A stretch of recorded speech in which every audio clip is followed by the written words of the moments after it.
LeBron James has made his choice of where he's going to continue his basketball career. And congratulations to the Philadelphia 76ers. Sportsbooks had Miami and Cleveland flip-flopping on the favorites. We hoped for Golden State just strictly because of what it could have been. Philadelphia, I don't know if anybody was really thinking this was going to happen. You mentioned yesterday, vet min, $4 million, $7 million, maybe some incentive offset stuff. We were told by Shams, you're going to want me on the show today. So it's like, okay, decisions being made. Yep. So I just hammered top 4. He was at plus 700. ESPN's Pat McAfee is in hot water. This is crazy. ESPN just laid off a bunch of people, real reporters, real journalists, people who take this seriously, right? And we are listening to, all right, Shams, who's their insider, the NBA insider, on the show with the guy talking about how he used information that he received on his show from people involved with this show to gamble on where LeBron James is going. And this is just fine in modern media. Well-respected sports journalist and author Jeff Pearlman, like I, despise what we just saw. I had a great Super Bowl. I had coin toss. I believe I had, my wife might have had the Gatorade. But I had like the length of the national anthem. Shout out Diggs, did all the research there. Coin toss. I had a parlay, I think, for FanDuel that cost them a lot of money, which is why we're not having a Super Boost this weekend, by the way, because of what happened last year. But I cleaned up on the Super Bowl last year. And when tails hits, no, that's probably all going right back into live bets after you all get your bonuses from it. This is the message that ESPN has adopted, which Pearlman, a former employee, also hates. It is so poisonous and so ruinous, gambling in sports. And it is crazy to me that ESPN keeps firing people, shedding salaries, cutting this, cutting that. But the gambling thing, they are all in on. And any remaining pretense, and I really mean this, any remaining pretense that ESPN is anything anymore but a money-making entity is bull. They're not a journalistic entity anymore. They have relations with all the places they cover. They run a sports book, so they are a gambling outlet now. They have guys like Pat McAfee, not just talking about gambling and not just talking about lines, but saying how he's taking the information he's receiving as an ESPN person and then gambling on it. And you have the NBA insider just nodding along and going, ha ha, he. Oh yeah, this is great. Here's the information I'm going to give you. It is sick. What happened in society where we got so greedy where this is all about? So this entire story is multi-layered. Firstly, Pat McAfee is getting a bump in pay to a minimum of $60 million. It could very well be $70 million, $65 million.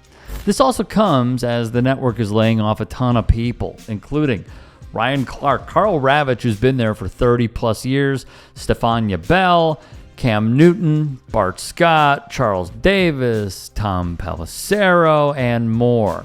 Will Cain, a guy who basically said that the Confederate flag and its symbolism means something other than slavery. I want to be clear about this. I do not like this person. I have gone on the record saying I don't like this person. Yet Stephen A. sees an ally and a friend in Will Cain. Will Cain said something, and this is going to be heartbreaking. He said something true. He said something surprisingly true and accurate. I know, shocking, here that is. I think business is business. And I think that ESPN has made the calculation that certain, very few talent drive ratings, drive attention. And however they quantify that, YouTube views, television ratings, social. Social media is huge, part of it. Whatever is important to them and who moves the needle is who they're going to reward. And they have metrics on it. That doesn't mean television executives always know objectively and always make the right decisions objectively, because there's a lot of subjectivity that goes in as well. Like, I like this person, I don't like this person. And headache and image, all these things also come in as well. But clearly that business has gravitated towards the things that you spend money on are rights for live sporting events, the production, what's called shoulder programming around the production, and then a few big personalities. And if you're in the quote-unquote middle class, and the middle class has changed over time, then you're going to have a hard time like we talked about earlier, doing this for a long time. Yet there is another wrinkle at play here. ESPN will say a lot of this is due to the deal they struck with the National Football League. Chairman Jimmy Pitaro, a man who once claimed their network is not the place for politics and sports, said as much in a memo to his staff. However, what we have here once more is a compromising of ethics at a network, an entity that led the way in sports journalism. I mean, quick story. I went to a event because the WNBA All-Star game was in Chicago over the weekend. And I was talking with someone who is an absolute veteran in this industry. And we were talking about the media landscape and how much it has changed and how what he does, which is real sports writing, real, like, getting in the nitty gritty, in the weeds sports journalism, features, lengthy stories, lengthy write-ups, detailed, amazing storytelling being pushed out. That is being pushed out. And it sucks. I don't want to see that. No one should see that. I remember back in the day when you could have Slam Magazine. You could have ESPN, the magazine. You could have Sports Illustrated. And you had real freaking writers on there that also got in the weeds and uncovered some remarkable stories. Like, I grew up reading them. And now to think that it has been replaced with this, it sickens my stomach. And everything Jeff said, I echo. And I stand with him on his comments. Because it does look really bad. If Pat McAfee is essentially stating, unless he wants to, do his, well, my program, I rebuke it. If he wants to go off and say that that is not what happened, he is welcome to. The dynamics don't look good. You are besties with somebody that you have even said in Shams is your NBA guy. He tells McAfee, you're going to want to have me on your show.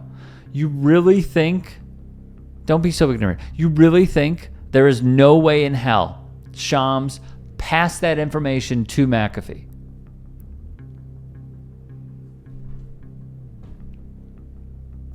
And this is the leading program, if not the second. I think First Take is still number one, though that will be surpassed soon. That is still going to be the highest paid employee at the network, basically saying that he is getting past information. I knew, like Jeff, it was over when they started firing incredible writers. And they're practically picking up the desks of journalists and replacing them with sports betting people and social media people. There should be a way to have both. I'm sorry, let me be clear. There's a way to have social media people and journalists. The sports book, that's when I knew it was over for this company. I still think that they do great work. Yes, I'm going to have it on while I'm working and I'm going to watch live sports because I'm addicted to it and I love it. I love live sports.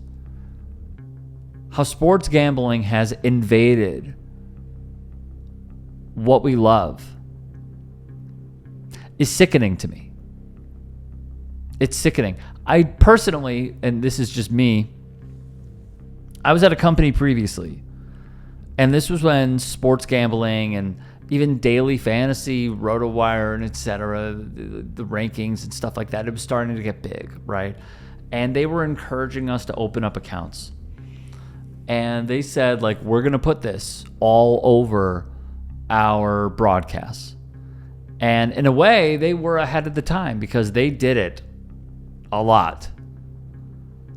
Me, I think objectively, it's a red line that I have. I don't think that members of the media should be gambling on sports. I just don't.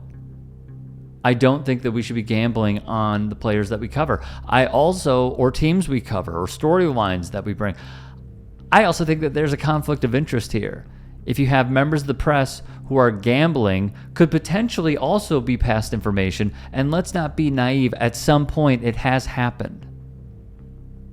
And you think that they're going to cover that person objectively if they were to get past said information? I just don't see it. And I also don't see how more people are not reading between the lines here. Jeff is right, and Pat is in the wrong. Hey, I appreciate you watching. Now, if you can, please do become a channel member by going to youtube.com/TYTsports and clicking the join button. If that's too much for you, you can just go to tyt.com/join to become a member. It helps all of us out here at the Young Turks and keeps our network afloat. In addition, you could follow me on my socials on Twitter, Instagram, and TikTok. Appreciate the love. Have a great day.